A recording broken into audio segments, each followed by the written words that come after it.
Yeah, I feel like amateur, it's really invaluable to get as much experience as you can, just because I feel like when I'm quite young as well, there's not really any rush for me to turn professional anytime soon.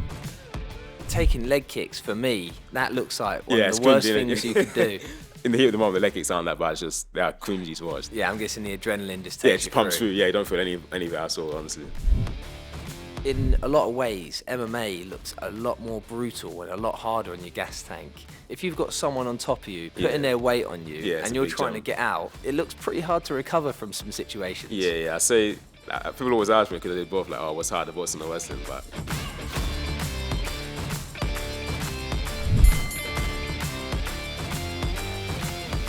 in boxing, you can have 5 fights in a month if you're fine. Do you know what I'm saying? So you get 3 in a weekend. 3 in a week. Do you know what I'm saying? Yeah. So that's the one key difference I say in both of them. Yeah. Well, MMA in the UK seems a lot harder to grow compared to like in America. There's just every state. There's it looks like there's a lot more levels abroad. Definitely. I feel like it's probably like a sport and culture thing in America anyway. Like they do like big up all the athletes from like such a young age. Like if you see college sports in America, like college football in America, like the stadiums are like 30,000 people watching, but like 18, 19-year-olds just playing, kicking balls. So I don't know, like I feel like MMA is also a young sport in general, even in the UK and America. It is still growing. I feel like it'll become a lot more developed in the future as well.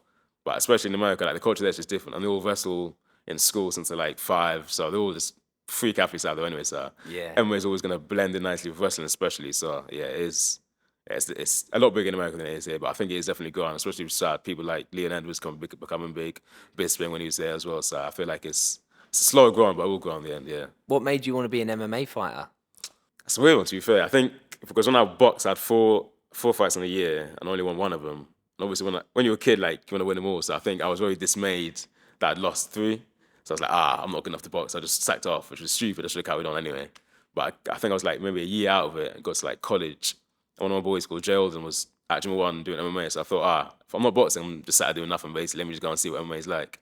So obviously, because I had the boxing background, it made it easier for me to sort of get involved in all the. I sort of knew, like, because I had a key background anyway, I could sort of get involved a bit more. So I went to the MMA, I did it for like 6 months before my first fight. And then I think I just relied on boxing in the fight anyway. I didn't know much about MMA. I saw like wrestling and jiu-jitsu was sort of like still very new to me. So I just boxed his head off and then won that fight there and then I've carried on since then. But yeah, I definitely do still prefer boxing, I think, but MMA is just what I'm doing now. And what about, obviously, taking leg kicks? For me, that looks like one of the worst things you could do. That was probably a big bad for me getting started as well. Like I always saw...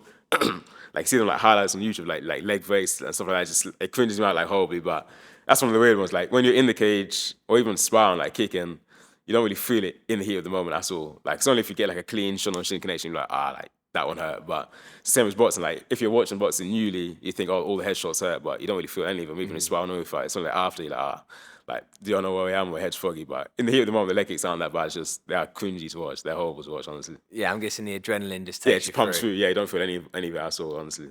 Yeah. So you're coming off a big win. You're now the flyweight shock and awe champion. Yeah. How was training leading up to it? Obviously, this is completely different to previous fights, right? Yeah, of course. Yeah, I think because I knew me and Adam Game was supposed to fight. I want to say probably maybe 2 months before COVID happened. So I've known about him for quite a while anyway, and then I think he got to fight week and I got ill, had a chest infection, so I had to pull out of that fight there.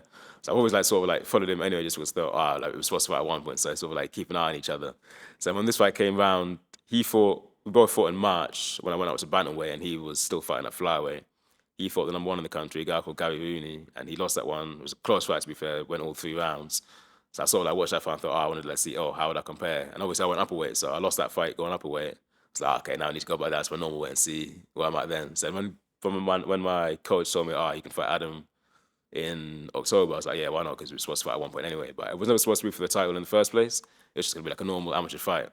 But I think Gary, the actual champion, who was there before, turned pro recently. So obviously he's gone to pro now, so it left like a big vacancy. So I think like me and Adam are both high enough level where it was a fine fight for the title anyway. So Ryan said, you can fight for the title, you can fight for the title. So that's how the fight happened. But camp stayed the same relatively, I'd say. It's just a lot longer, probably a longer camp than normal, maybe like 8 weeks. Normally I do like a 6-week camp, but this time I have to get my weight down slowly as well. I didn't want to miss weight this time anyway, so I thought let me take it properly. I treat it more like a professional fight this time. But yeah. My name is Dennis Dominguez McCann, professional boxer for Frank Moore and MTK Global. This is Fortress Boxing, A lot more protection, so no-brainers around your thumbs, around your knuckles, around my wrist. That's exactly where the problems are. They're very compact, so I feel like I'm punching hard with them on as well. And I feel like when you got sparring 14, 16 ounce gloves, the smaller wraps can't really. They're too small for the gloves. That makes sense. So these are a bit bigger, and they're getting the gloves a bit more. They're making them more compact. 1, 2, hook, go. And how do you prioritize all of your training throughout the week? Like having all of these different professions that you're trying to master. Yeah. I say so our MMA classes, they're structured generally more like grappling orientated and wrestling as well. So I'll do that like I want to say Monday to Wednesday is all MMA based, all grappling and wrestling. Thursday we spar, and then Saturday's the same sort of stuff as well. So whenever I do feel like my striking or anything, I want to like sort of iron up on it. That's when I come to Heart Port, so that's when you see me there. So I want to try and get there. Normally Sundays for sparring, because that's when it gets a bit more intense, obviously, and then Tuesdays when I can get there as well. So, but it's when you always feel guilty missing out on, like whenever I'm at Heart Force, I think, shit, now I'm missing out on the training they're doing in the gym. It's not an easy balance as well. I feel like when you have more like financial freedom to like train like 2 times a day, like every day consistently, and you have like someone like backing you, then it makes training around the disciplines a lot easier, because you haven't got to be anywhere else like work or anything like that. But when you can only do like one a day, essentially you do have to sort of like pick and choose what discipline you are training and improving on. Yeah, so that's probably the hardest part about the sport, is like balancing, like am I doing kickboxing today, jiu-jitsu today, like am I going to blend them all together? Like everyone has different weaknesses, so the gym can't cater to everyone at once. It has to like sort of specialize in one function, if you know what I'm saying. Yeah, and who's your main coach? That's Brian Adams. He's my main coach. Yeah. And does he sort of try and run everything for you leading up to the fight? The sessions will always have like a general theme, or like we'll have a theme of the month. Like Monday, Tuesday, and Wednesday, we'll have different themes for each day. And obviously you can't cater to everyone specifically, but when we spar, that's normally when we get like more specialized like critique, and it'll say like, you're doing this wrong, you're doing this right, and then you can start to implement that on the sparring on Thursday, and then into your decision making on Saturday and things like that as well. So normally sparring is where we'll get like more tailored information, but he'll always have like a system where I think for him, he wants us to go into the fights, and he wants to like to know what we're gonna do in the fight. He doesn't want us to like sort of freestyle it. So we'll have sort of like a map of like what to do on each position of the fight. So it makes it easier for him. Obviously, if he's the coach and he's like, Ozzy's got taken down, he's got mounted now. He sort of knows what I'm gonna do, and I know what he wants me to do. Yeah. So it's like that's their connection in the cage. Like he's not gonna think, oh shit, what's he gonna do next, and start panicking. I'm not. Vine wants me to do like shrimp here or push on the leg here, and it's sort of like it's a little connection there. So it makes my life easier and his life easier, because there's never like a point in the fight where I don't know what I should do next, if you know what I'm saying. It's like a little clearly based system, so it makes life easier for me. Yeah. That's good, because there's so many ways to beat someone, there's so many ways to lose. Exactly, It must be quite hard sometimes to stay disciplined when you got all the adrenaline. Yeah, for sure, yeah. So in terms of your goals of turning over, are you looking to go professional in the next year? Are you trying to hold off as long as possible to get your amateur experience first? Yeah, I feel like it's really invaluable to get as much experience as you can, just because I feel like where I'm quite young as well, there's not really any rush for me to turn professional anytime soon. How old are you? 22 now as well, yeah. So I feel like Adam was like a real good opponent for me to like sort of see where my level is at compared to like everyone else in the country. So I feel like fighting other people like him while I'm young and while I'm amateur as well, where the record doesn't actually mean anything at all, apart from like pride maybe. It's like I want to try and fight all the best guys in like the top 10, I want to break into it, see how far I can get, and then when I've sort of like ironed out my flaws, like I want to essentially when I fight the same way I fight in sparring in the cage, and there's no like difference between the two, that's when I feel confident enough for me to turn pro. Because I feel like it's always like a hard one. Like you can always feel yourself in sparring, like feel yourself flowing, like doing whatever you want to do. But when you get to the cage, you like find that exact same style. I feel like that's the difference between being amateur and professional. When you can fight the same way you do in that sparring in the cage or in the ring, that's when I feel like you've certainly like leveled up and you can now I can turn pro. There's no difference between the two. You know what I'm saying? Mm-hmm. Yeah, definitely. And in terms of your weight class, is it quite a stacked division in the UK? There's a lot of good flyweights for sure. Yeah, I feel like a couple of them turned pro recently, but there's still like maybe 10 or 15 who all like could all beat each other. You know what I'm saying? So for me to like try and break into that and see where I fit in with all them lot there, it would really show my level as well, and that would like reinforce my own mindset. Like, I can make this into like an actual profession and make some good money out of it. You know what I'm saying? Instead of me just sort of like half-assing it and just let me see where I go and turn pro early and then it go wrong. You know what I'm saying? I want to like really get into the top 15 and see I can fight and beat these guys and then go as far as I want to go. Yeah, and are they all coming from similar gyms? Is there like certain areas in the country that dominate? I say Manchester and Liverpool have like probably the biggest gyms with flyweights. There's a lot of good flyweights and bantamweights up there. So I feel like down south is pretty quiet, and then London upwards, that's when everyone sort of, it's big up there anyway. So there's a lot more flyweights, people out there fighting. So that's where everyone's more concentrated. But the shows all around the country anyway. So people are fighting like up north, down south. So you're gonna eventually you run into each other, you sort of like recognize each other from fights online. Like, okay, he's here. So like gets to know each other anyway. But yeah. And do you do a lot of studying when you're at home? Do you watch a lot of the I always fights? keep up to like any of these like local fights when you see like how people are comparing with each other. Like, so normally I do buy the pay-per-view, but whenever the fight gets released online, like say like number 6 for number 10, I just watch it quickly and see like, I always like predict who's gonna win beforehand anyway. So I want to see how did the fight go actually and see like where everyone shapes up. Because I feel like it's easy to like say so and so will win because of his style, but when you get in there, like things shape up so differently. You never really can tell who's gonna win. You know what I'm saying? So well, like you said, the guy you just fought was a exactly. striker. Like, good striker. Trying to take him down. Yeah, there's like that was a big shock. It's like, oh shit, this is gone differently to how I thought it was gonna go. But I mean, he even fought the guy I lost to in December. And I remember going into it thinking like, how's, because I thought we've obviously it's a mutual opponent, isn't it? So I thought Adam's a nicer striker than Delphi, the guy I fought. So I thought Adam might be able to outstrike and like sort of dance around, but like Delphi sort of just like ground and pounded him, picked him up, slammed him back. And it's like you can never really tell going into it how a fight's gonna go. So but it's always nice to just watch him anyway, just to see like, this is how people are improving. This is where I should be at as well if you want to get to that next level as well. So. Yeah. And what about competition day, putting on the 4-ounce gloves? What's that like? The crazy small, honestly. I think amateur MMA is 8 ounce, luckily. For anyone, okay. yeah. So when you turn 4, that's when they get the small, almost like bricks in your hands, like 4-ounce gloves. Yeah, have you tried the 4 ounces? I've tried them on, but they feel there's nothing to them. Honestly, no fighting at all. So they feel weird. I feel like I get used to them when I turn 4. But yeah, amateur, it's a big difference in amateur MMA. The gloves, there's nothing on them. They change the whole style. So even though they're 8 ounces, still light, by the way. But what do they look like? Are they exactly the same, just a bit more padded? A bit more padding. 4 ones will have like sort of indents around the fist. They'll be like basically not like a little bit of padding here around the knuckles, and that's it. But amateur MMA ones have like a big sponge over the top for a bit more cushion and a bit more protection. But yeah, that's basically the only difference between the two. Yeah. I feel like the hardest part in MMA is just avoiding injury. There's so many ways your body 100%. Can be broken. Yeah, it's not an easy sport. So even training itself, like I feel like that's one of the key differences as well. Like whenever I go back to hard force, the sparring's always so much more intense. And I think to myself like, why is that? But then I realized just MMA, like if you spar intense all the time, things can go wrong like real quickly.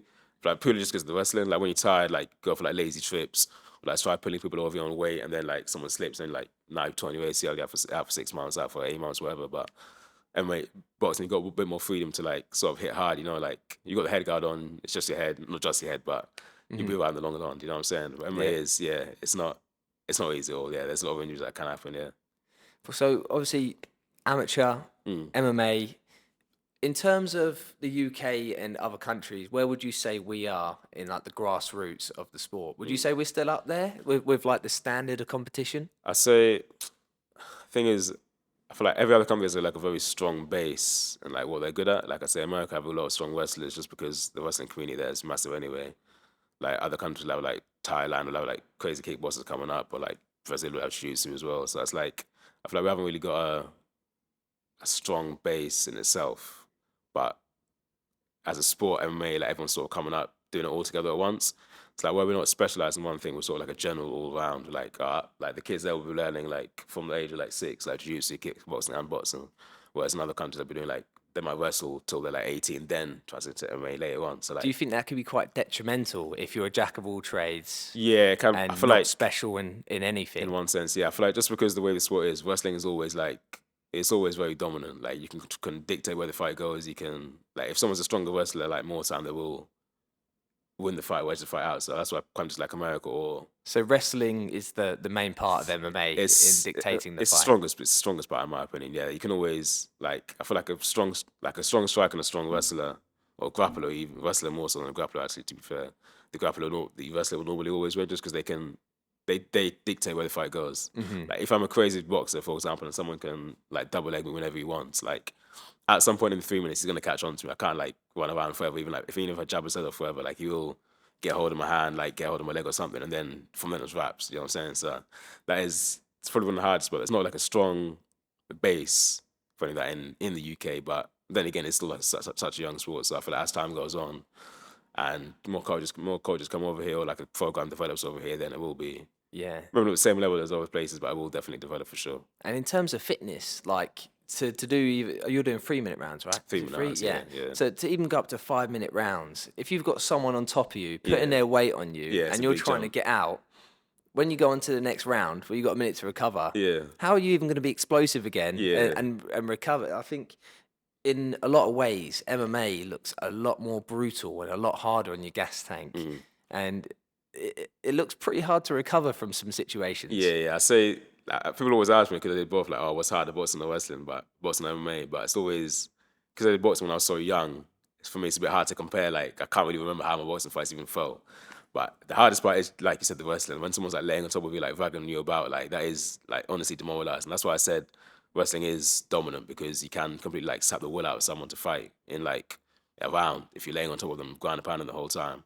Whereas boxing, like you can always, even if you have a tough round, you know, the next round you can always sort of like, you can, in a sense, you can't win it back. You know what I'm saying? But it's like someone's dragged you about wrestling and sat on top of you, like going into the next round, you think like, nah, I've got 3 minutes to the same stuff that just happened last time as well. If you can't get away from them, so that's why it's such a dominant key aspect to have of your game. But yeah, it's I would say it's been harder. I feel like I've definitely come out in more MMA fights like feeling like battered than I did when I was boxing. But it's hard for me to compare. I boxed when I was like 16, so if someone's saying me at 16, it's not really the same as someone like double-legging me now. Do you know what I'm saying? So it's not easy to compare, And also in boxing, if you want, you can go on your bike, you can flick the jab out, you can have a breather. There's more ways to escape, for sure, But when someone's on top of you, like, I'm forced to work up now.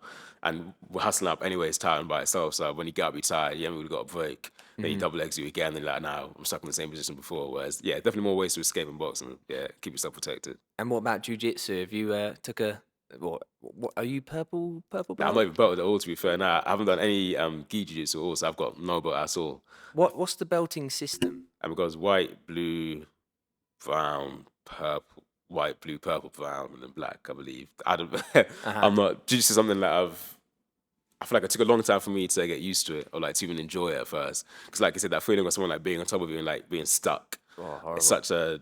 You have to really get used to it, or like even enjoy it for you to like take a liking to the sport of MMA. Being choked out for 2 hours. It's honestly demoralizing, honestly. But boxing is something I've always preferred. So for me coming over to the jiu-jitsu and MMA and like having that feeling of being like sat on, like thinking, I can't figure out of this now, I'm stuck. Like looking at the clock, thinking like, when's the round going to end? Like it's not a nice feeling at all. But I've not actually belted in jiu-jitsu at all before, but that's something I do. All belts aside, what do you do in jiu-jitsu at the moment? Is it more defensive stuff just so you can work on your striking in a fight? Fine, we'll have a system, but it's not really. He calls it decision making. So we'll have like a shoot takedown, you land a takedown, then you'll have like a sort of like a map to progress to different positions. So he wouldn't really focus on defensive or offensive. He'll sort of say, like when you're in this position, do this. When you're in that position, do that. So no matter where the fight goes, like I said, you do know what you're going to do next in that sort of sense there. So it's like a good little step-by-step. Yeah, step-by-step process, exactly that, yeah. And in terms of submission, you submitted that guy, right? Yeah, I did submit him, yeah. So you haven't got any belts, but you ragdolled him and submitted him brilliantly. He's a purple belt as well, so that was definitely, when I thought about it, I was like, that's nice. It's nice to get a little, like a feather in the hat, and I was tapped out of purple belt before I went on by myself, but yeah. I've heard in America there's some places where they give them out way too easily, and they become unstuck. You'll get someone that's maybe whatever belt, I don't know. But they'll go against a true colour of that belt, like two purples. One might be a complete novice. Yeah, but someone can be much more experienced. Yeah, I think there's like a killer of like Islam, like laughing at saying like some of these black belts aren't really black belts, but you can never really tell, like just the belt itself, you can never actually tell like who or how good someone actually is. You know what I'm saying? I feel like the key difference in MMA is just because there's ground and pound as well. Like it changes the game a lot. Like you can't go for certain techniques when you're being punched in the face, for example, or like there's a lot of like dynamics that change when like punches are involved and ground and pound is involved. So pure jiu-jitsu doesn't always translate. Well, it definitely translates, but it's not that you can't look at someone's pure jiu-jitsu and then think, it's gonna go the same way in an MMA fight. You know what I'm saying? The fundamentals are always gonna be there, and the scrambles and whatever's always gonna be there, but the ground and pound itself does change a lot of it for sure. Yeah, and what's your diet like? My diet is, I feel like this camp has been good, but previously pretty up and down, I'll be honest. Yeah, I feel like when you're cutting a lot of weight to get down to a weight, almost like builds like an eating disorder. Like you cut all this weight for like 6 weeks, I'm starving myself. Like when you win or even when you lose, when you fight, like now I can enjoy myself up, and like your weight just balloons up. It's crazy. Like but last fight, last time I fought flyweight, I was like 57 on the day. 57 the day before, day after I got to 62, then like in a week I weighed myself and I was like 70 kg again. I was like, wow. Now I've got to lose, yeah, it's mad. Now I've got to lose it all again in the next 6 weeks. Like, it's horrible. This time I've always told myself I'm going to try and like chill out and just not go too crazy with the food. Try like say like I'm sort of like medium weight just so I can compete again soon. But yeah. Well, you said, are you going to Amsterdam tomorrow? Amsterdam tomorrow, yeah. So nice. I'm maybe like enjoy myself a little bit, but when I'm back, I'll chill out again for sure. What's your plans in Amsterdam? Who are you going with? I'm going to my former boys, three more boys. Tonight's with Dylan and Dennis. Just going to go out and see the sights and probably eat some good food and enjoy ourselves for a little bit, yeah. Only for like 4 days, but now. 4 days? Yeah. It's quite a long time. You can do quite a lot in 4 days. That's what I'm saying, yeah. I feel like you can get sort of like see everything you need to see in Amsterdam, like, because the sort of amount of time that you can come back and chill home again for sure. Definitely. My missus keeps asking me to take her. So yeah, you're not gone yet? I've been, but only with my mates. Oh, I see, yeah. Different with your missus though, exactly, yeah. Sure. Well, I definitely will. Have you been before? Nah, first time, yeah. How did you find it when you were out there? Was it good? Oh, great, yeah. Last time I went for a week and it was way too much. Yeah, that's what I keep hearing. Like, I feel like everyone says like a week is too long to... Almost like you see everything out there, like, oh shit, like what do I do now? But it's so expensive out there. Yeah, I heard it's not cheap at all. Yeah, you got to save some money going out before for sure. Definitely. Are you flying or? Yeah, flying out there, yeah. Nice. So back to MMA, I'm trying to think of some, I don't know much, like I watch a lot of the UFC, but I'm a complete novice as a fan. Yeah. Like, do you watch a lot of fighters? Is there anyone that you look up to and their styles? Yeah, I feel like, even for me to be fair, I don't actually know, I've been only been doing it for 4 years, so I'm still like fairly new to it myself. Like me, McGregor's the one actually got me into myself, and he's still a very new fighter as well by himself. I remember like, must have been at school, maybe like year 11 or college at some point. It's like, this is in between my time of like stopping boxing and about to start MMA. So I like saw McGregor like knock out Jose Aldo in like, 13 seconds, and I thought like, flipping out. Like, that's what looks mad. And that was my first actually like sort of like exposure to the sport. I hadn't seen or even heard about the sport at all before. Like, sort of like hear his name about like McGregor, but I'm like, we don't really take the sport too seriously then. But like now, I've been really sucked into it for sure, and like sort of got myself involved into it heavily. But he's my first like little bit of exposure to it. Hopefully he fights Chandler. That'd be crazy if I see that 100%. Yeah, it was meant to happen ages ago, wasn't it? Yeah. I feel like McGregor, I don't know, he's got to a point in his career where it's like, you've got all the money in the world, you've got all the fame in the world, like, fighting's not easy. Like, do you want to go back and fight again? Do you know what I'm saying? Like, I can't see what I'll do in his position. Like, if I had that much money and like much like fame, I think I'd probably just chill out and enjoy life a little bit. Must be tough. But like, you can see he loves training. He does, yeah. I think there's a difference between training and fighting, yeah. And I think he's still got that passion for it, but it's definitely hard. I think it's definitely harder to motivate yourself when you're at that sort of level. Yeah. Well, to be disciplined, to be away from all the hustle and bustle, and to just like bury yourself for like 12 weeks. Exactly, yeah, when you're that important and you've got all these things going on. Yeah, it's not easy. Other business ventures, all of that, yeah. I feel like it's easy for us like now when we've got like nothing else going on. It's like that pressing. But when you hear him like put a belly in your line like 24/7, like knuckling down for training camp can't be easy as well. Nah. Yeah, have you tried the Forged Irish Stout? Say again, sir? Do you know his new drink that he's got? I don't drink. I'm Muslim, unfortunately. So I don't drink. Yeah. I was going to say I haven't tried it, but it's popping off though. Yeah, and I feel like it's sponsored a lot of athletes as well now. So yeah, they are massive. It's blowing up, isn't it? Yeah, doing well. So in terms of, you said Conor McGregor, is there anyone that you actually look at for styles that you sort of try and imitate in your training? Nah, I feel like not really. To be fair, I feel like I do enjoy watching Max Holloway's boxing a lot, but he's brilliant. Yeah, it's so clean as well. So I do look at him and think, that is clean. Like, let me try and do this. But I feel like I've never really watched anyone and thought, let me try and practice this style of my own, like sparring or whatever. And it's always went well. I feel like I've just like sort of found what I'm good at and then stuck to that in that sort of sense, like develop my own little style myself. But when I was boxing, Mayweather was always the one I've looked up to the most, like by far, like the way he'd move his head and like I think like, I want to get into this sport. I don't want to come out of it on the tail end thinking like my brain's foggy, I'm slow on my speech and things like that. I want to like come out healthy.